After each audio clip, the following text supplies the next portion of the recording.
The person living next to you understands things about your dog that you never get to see. They know exactly when the barking begins. They know how long it continues. They've noticed which days it gets worse. They've heard sounds through the walls that you'll never hear simply because you're not there when they happen. Most dogs appear completely fine the moment you step back inside, relaxed, maybe a bit excited, behaving as if nothing at all occurred, and from their point of view, nothing did. But you've noticed the signs: a cushion knocked onto the floor, a rug corner that definitely didn't look like that earlier. That's strange. Specific quietness from a dog that senses the mood has shifted. When you walked in, you probably thought it was boredom, maybe mischief, maybe just one of those off days, but for decades, behavioral scientists have been doing something most owners never do. They set up cameras, leave the house, and observe, and what those recordings reveal, hour after hour, heartbeat after heartbeat, is one of the most eye-opening insights in animal behavior.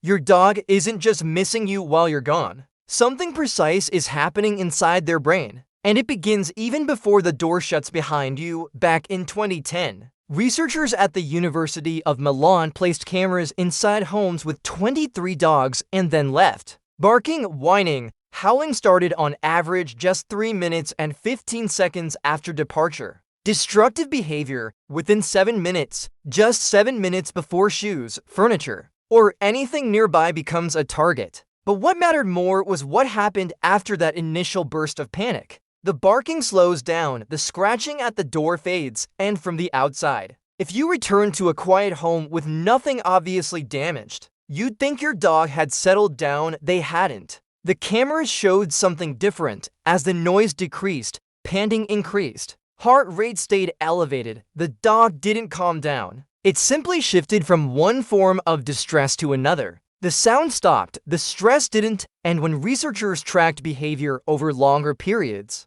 they found something even more revealing. The pattern doesn't smoothly fade away. Every 23 to 28 minutes, there's another spike, a fresh burst of movement or vocalization, then a quieter phase, then another spike. This isn't settling, it's cycling. And the silence between those spikes isn't calm at all. Now compare that with dogs who don't struggle with being alone. Researchers in Sweden observed these dogs for up to 4 hours. They spent about 97% of that time inactive, lying down, resting, occasionally moving to drink water. Not anxious, not bored, simply waiting. The difference between these two groups isn't breed, not age, and barely even genetics. What matters most is one factor: what the dog has learned to expect. But before we get there, we need to look at what happens before you even leave. In the 1980s, behaviorists Borkel and Voigt documented something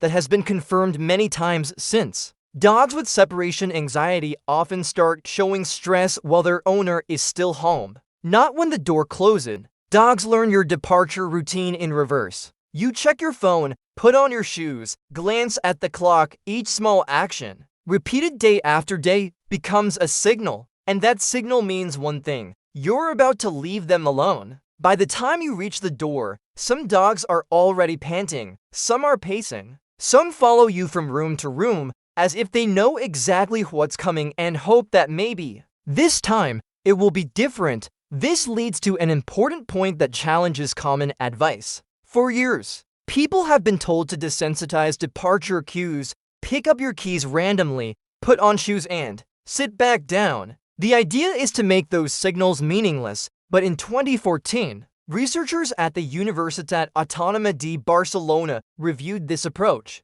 and found something more complicated. For some dogs, making departures unpredictable doesn't reduce anxiety, it increases it, because the problem isn't the keys. The problem is what happens after you leave. Your dog isn't afraid of your shoes. They're afraid you might not return. The Royal Veterinary College conducted a long-term study called Generation Pup, tracking 145 dogs from adoption through their first 6 months. They wanted to understand what predicts separation-related issues. What they found surprised many trainers. Emotional goodbyes didn't cause the problem. Long farewells, hugs, drawn-out exits, none of that had a significant effect. What mattered was what happened when the owner came back. Dogs whose owners returned to damage and reacted with visible frustration raised voices. Extended scolding were 6 times more likely to develop separation-related behaviors. Because dogs don't connect your anger to something they did hours earlier, they connect it to your